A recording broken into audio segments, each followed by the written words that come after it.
to Psalm 126. Psalm 126. I want to encourage you this morning. With all that you are doing, I'm not asking you to stop being a teacher. I'm not asking you to stop doing business. But the people you do business with, they need Jesus. The people that you meet day by day, the people you see here and there, they need Jesus. And God wants you to open your mouth to tell people Jesus. Psalm 126. In verse 5 and 6. Verse 5 and 6. They that sow in tears shall reap with joy. Verse 6 said, he who goes forth weeping, bearing precious seed, shall doubtless come with rejoicing, bringing the sheep. What God talked about is sheep. Plural of sheep. Sheep. God is not asking you to win one soul. A sheep is a number of anything tied together. And God is referring to sheep. Several of them put together. They that sow in tears, they shall reap with joy. He who goes forth weeping, bearing precious seed, shall doubtless, shall without fear, shall suddenly return, bringing the sheep.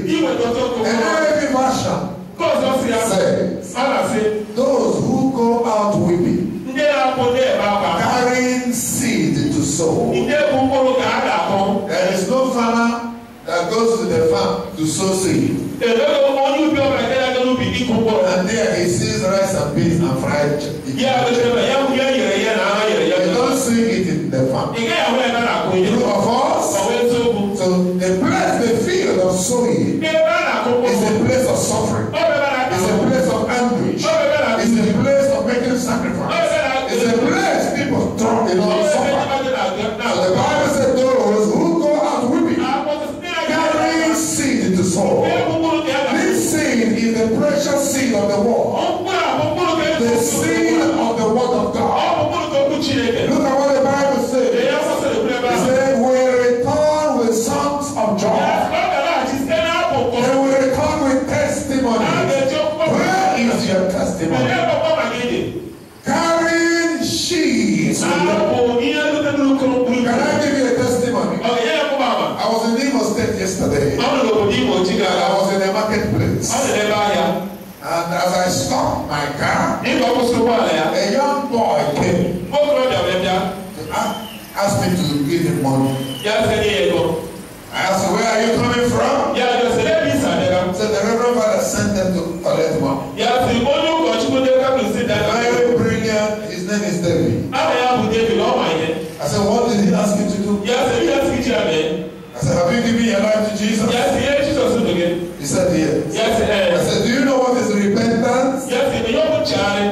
He stopped. He said, repentance is following God. I said, how do you repent? He couldn't answer me. So I said, you are David. This is what God wants you to do. Right here in my car, I preached to him. I said, will you follow Jesus?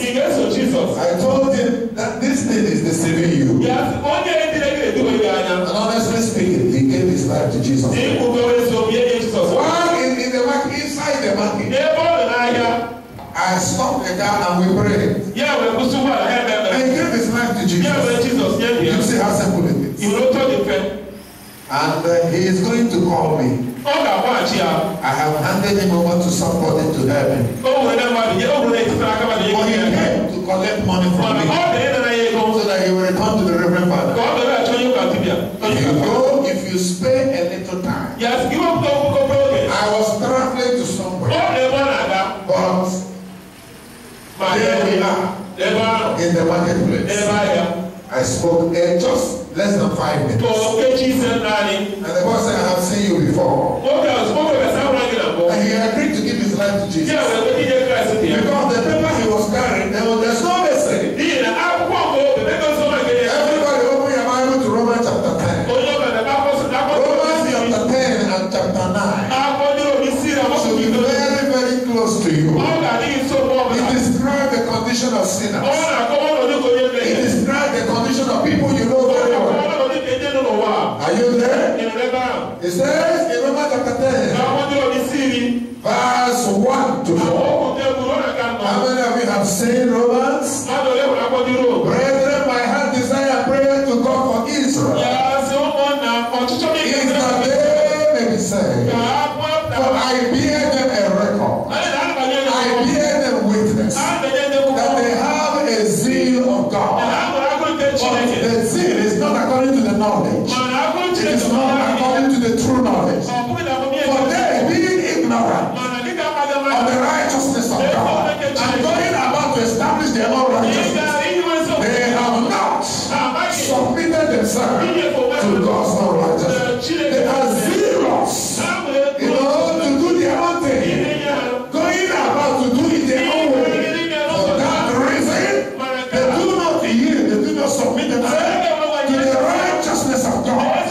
Verse 4 says, for Christ is the end of righteousness to everyone who believes.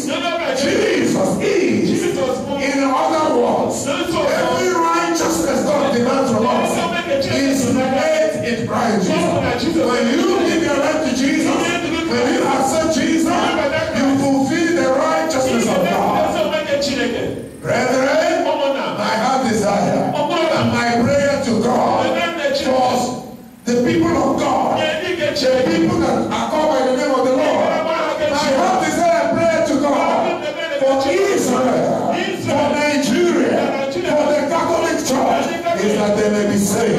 For they being ignorant of God's righteousness and going about to establish their own righteousness, have not submitted themselves to the righteousness of God. That is the true picture.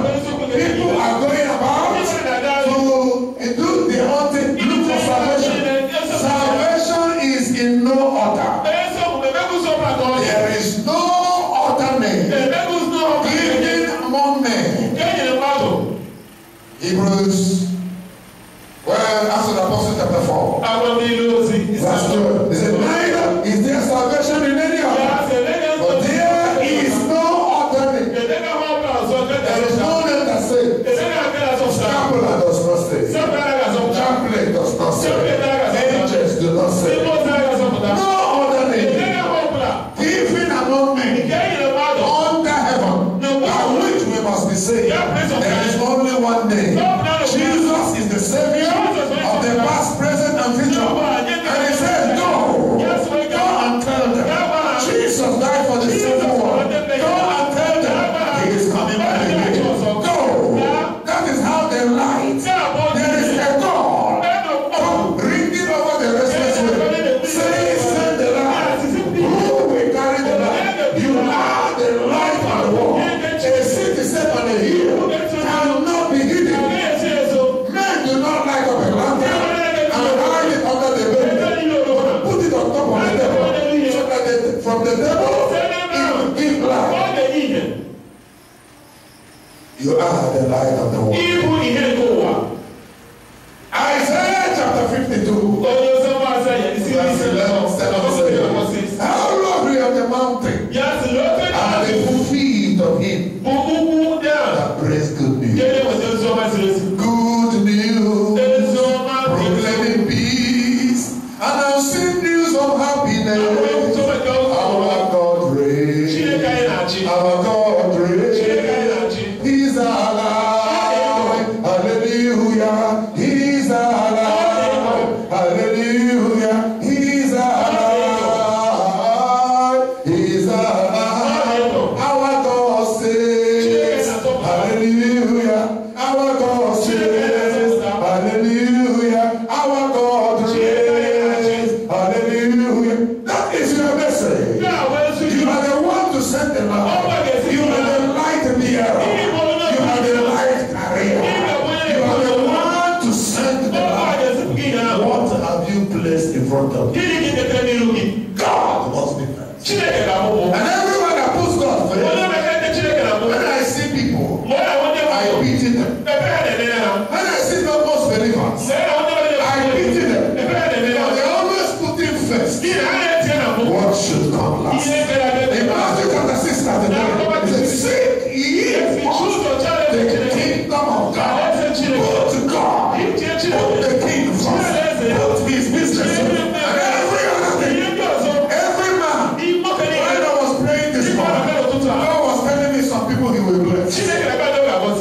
said, there are 7 persons here. Why God's power will touch them is that they are thinking of what do I do for them. Church, they haven't done it. They haven't done it yet. But just because their mind went there, God says He will make them a blessing. God says He will take away the darkness around them. God says His blessing will abide with them. Are you hearing me? Just because they were thinking of what are you doing for God? Jesus, who rendered His life for you, what have you done for Him? He died on the cross for you and me. He shed His blood for all of us. He died on the cross for you and me. What have you done for Him? Jesus, who rendered His life for you, what have you done for Him? Savior, who rendered His life for you, what have you done for Him? He died on the cross for you and me. He shed His blood for all of us. He died on the cross for you and me. What have you done for Him? Tomorrow will be too late. Time is running out. Soon the saints will be raptured. 2 days ago, a man came to my office and he shared with me up to 5 or 6 persons died in my village. And you know what? People who don't complain of anything, they are dying. Life is very, very short. So you need to put God first so that your life will have meaning. I was reading my Bible this morning. I was reading a chapter I know. And I saw Isaiah chapter 40. I want to read it to you. How God looks at us. In Isaiah chapter 40, it is describing the awesomeness of God. The greatness of God. It is making us to take God seriously. It is asking us important questions. It's asking us to see God. Are you there? In Isaiah chapter 40. Well, on and on we can go. But I want to read verse 2 in this simple version. Are you there? Now, in Isaiah chapter 40, verse 12, it says, who has measured the waters in the hollow of his hand, or with his bread, the bread of his hand?